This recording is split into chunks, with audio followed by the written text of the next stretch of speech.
Tak, dobrý den všem. Viděla jsem, že na mém kanále je nějaký mizivý pohyb ohledně Gimpu. No a tak jsem si řekla, že by bylo fajn po nějakém tom roce nebo 3 udělat update na jeden z dalších základních programů. A proč ne Audacity? A Audacity je volně dostupný program, který vám nahraje zvuk. A když se podíváte, tak je to program, který je volně veřejně dostupný. Momentálně je tam nějaká verze 3.7.4.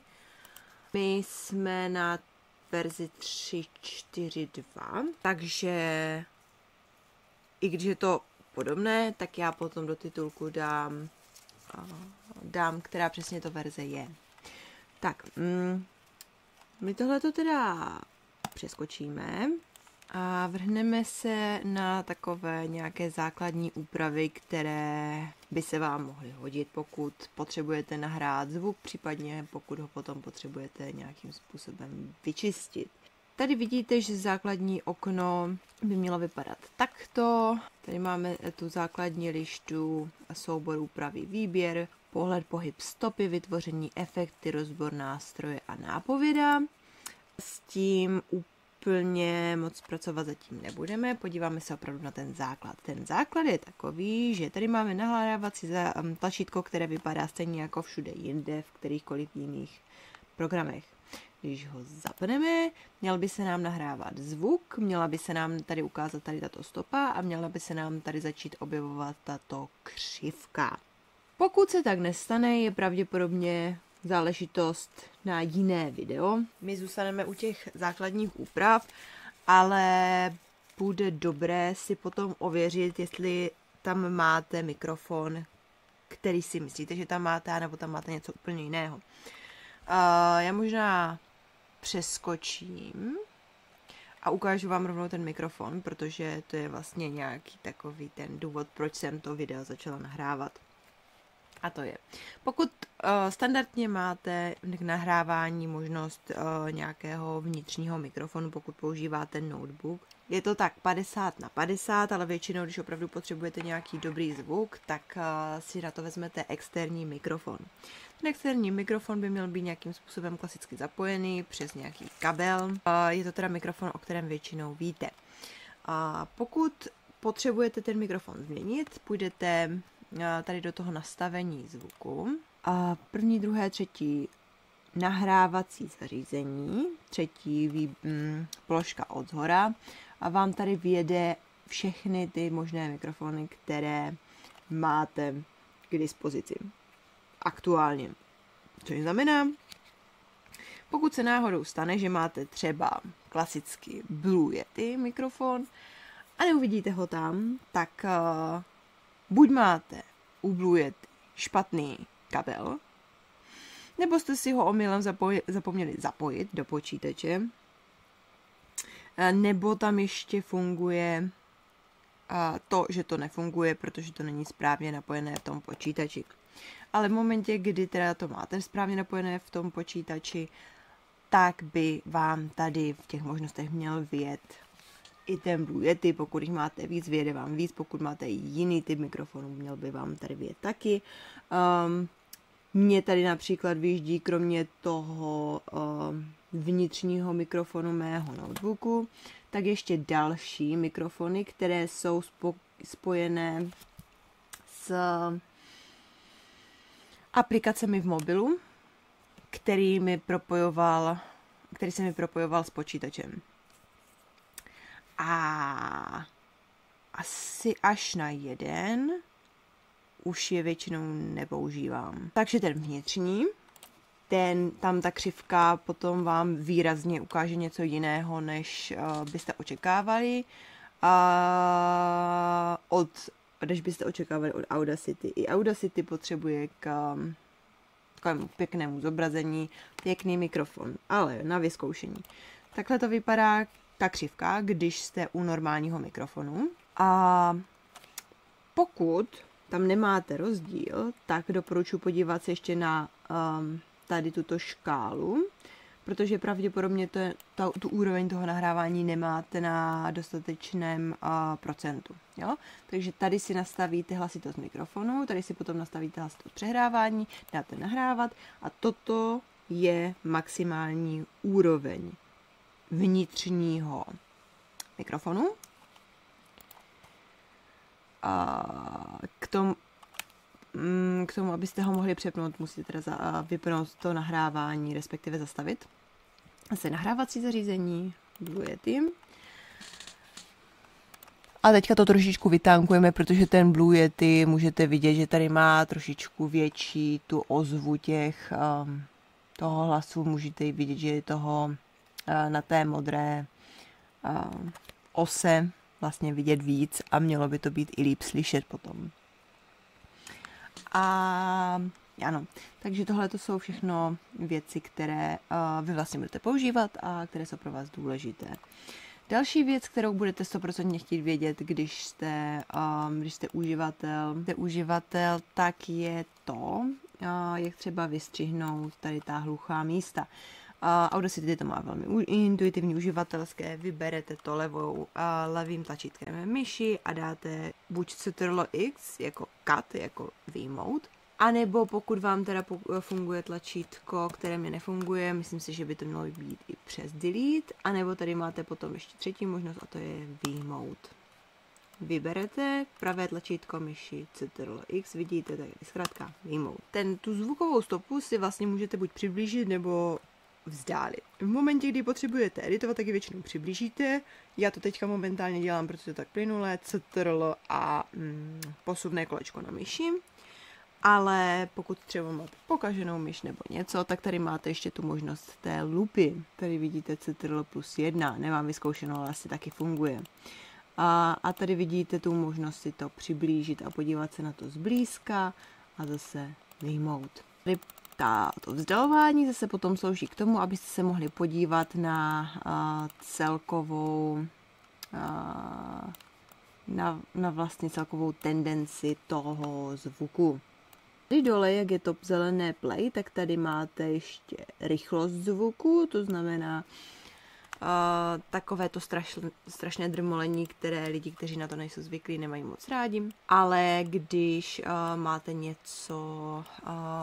něco upravovat a znáte to třeba předem, nebo to už slyšíte po tisíci, máte možnost si vlastně tady ten zvuk zrychlit a projít si některé pasáže ve větší rychlosti, aby vás to tak moc nezdržovalo a nemuseli jste vlastně poslouchat všechno, ale zase na druhou stranu, pokud se nejste třeba něčím jistí, jestli se tam objevilo, neobjevilo, vy se to vystřihli, nevystřihli, tak to prostě projedete a nebudete to přímo přeskakovat. Jak jste tady ještě viděli na té ose, když si drapneme v té úrovni linky, kde máte ten křížek, to je úplně vlevo nahoře, to, co se vám objevilo v tom šedém rámečku, tak máte zvuk.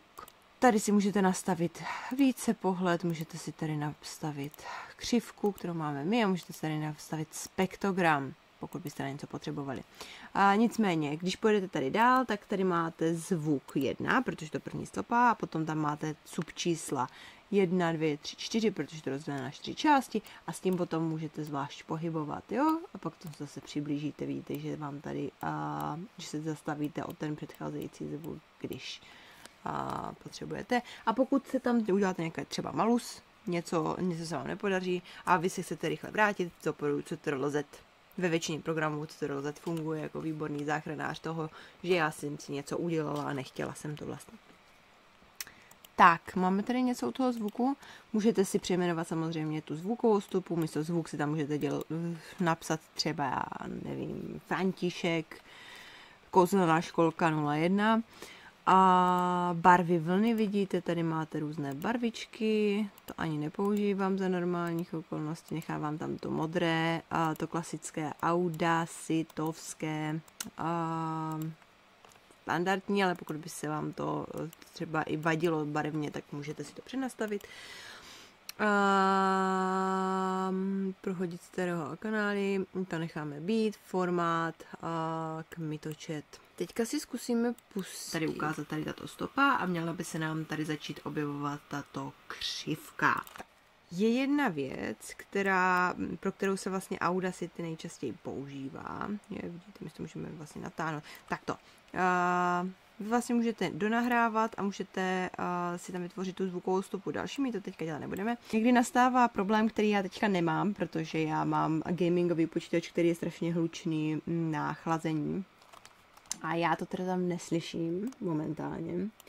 Ale víte, že často lidé, kteří něco nahrávají, tak bojují s různými šumy a různými zvuky v pozadí. A Audacity je jeden z těch pěkných, jednoduchých programů, základních, neplacených, který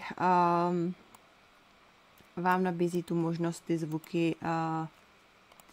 šumy, jakoby i ty zvuky, ale i ty šumy, a nějakým způsobem automaticky redukovat, což není vlastnost bohužel spousty jiných programů, zvláště v volně dostupných editorech videí by se to velmi hodilo, ale když nemáte možnost buď placené verze, nebo nechcete za to dávat peníze, nebo používáte třeba videa jenom občas a nevyplatí se vám to, ale chcete mít ten zvuk pěkný a vám na tom záleží, většinou se to dělá tehdy, když je to třeba nějaká příležitost, tak si ten zvuk nahrajete ještě zvlášť a to teda může být i třeba na mobil, protože víte, že vaše kamera není tak na tom zvukově.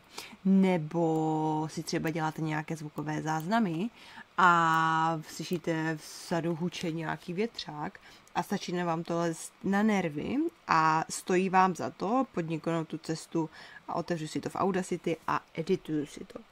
No a v tom případě vy vlastně uděláte jednu věc, kterou s mou omezenou znalostí jiných programů jsem neviděla teda dělat jinde, ale je fakt, že já už když tak používám video editory než zvukové editory. Nicméně takže Audacity jako program umí vymazat, redukovat šumy, ale vy ten program nejdřív musíte naučit, co ten šum pro vás vlastně je. Se nám tady Tak, tady slyším nějaký částečný šum, takže vy si to, co považujete za šum, nejdřív vyberete, jdete na efekty, jdete odstranění šumu a oprava a vy vlastně chcete zmenšit šum, získáte profil toho šumu, potom si kliknete tady do té osy, vyberete všechno z té osy, jdete zpátky na ty efekty a jdete zase odstranit a opravit šum, zmenšit šum a tady už potom zmenšujete šum. Ten se snažíte redukovat. Něco byste tam vždycky měli nechat, protože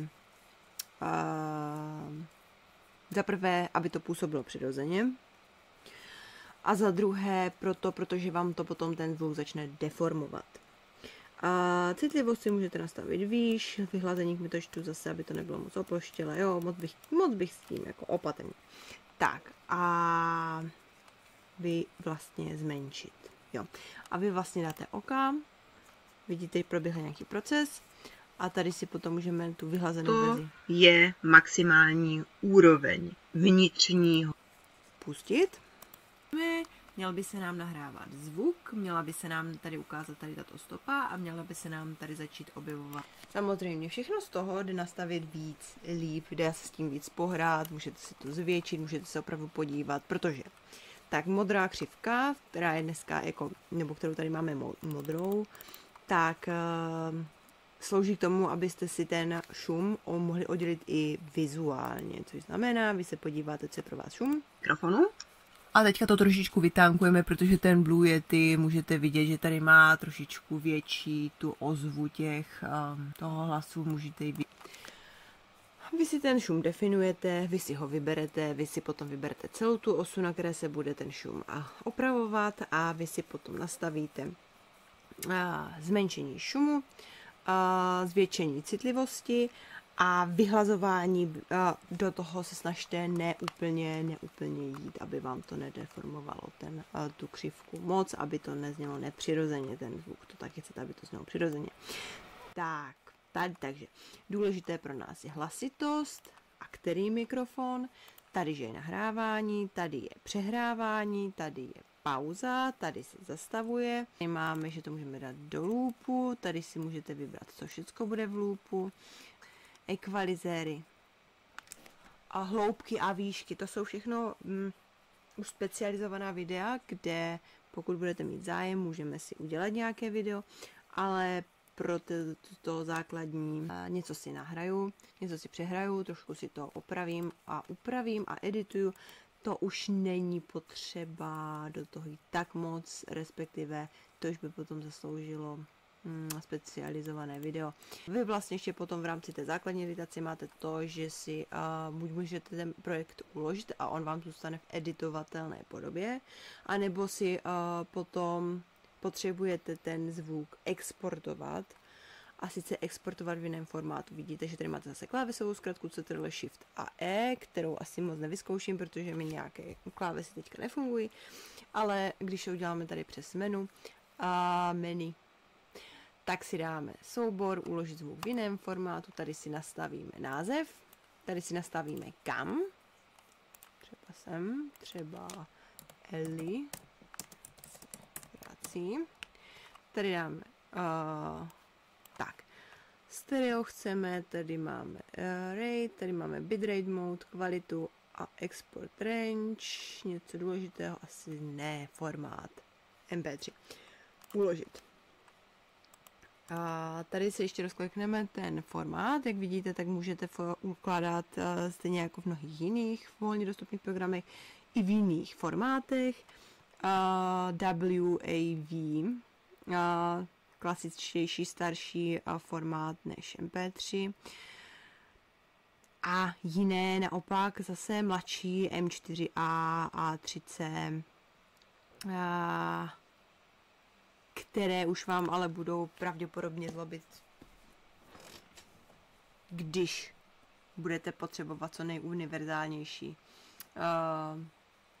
formát souboru, tak už to na některých zařízeních nebo v některých programech nemusí přehrát. Takže doporučuji standardní typické MP3, v případě WAV, případně pokud víte, že vám mobil třeba přehrává flacku M4A nebo A3C, nebo pokud si jste kterýmkoliv z těch jiných souborů jistí, můžete to zkusit, můžete si s tím pohrát, ale já bych za sebe doporučovala moc nejít do žádných dobrodružných rozhodnutí v tomto případě. A potvrdíte to, že jste si to nastavili správně, že už tam nic nastavovat nebudete a uložíte v jiném formátu a máte to uloženo. Tak zase, pokud budete chtít vypnout, tak to odkřížkujete a pravděpodobně se vás to ještě furt zeptá, jestli chcete nějaký projekt uložit nebo ne. A já jsem to ještě nevypla úplně, já bych ještě chtěla ukázat jedny, jakoby, bych to řekla, z těch základních úprav by mohly být, že chcete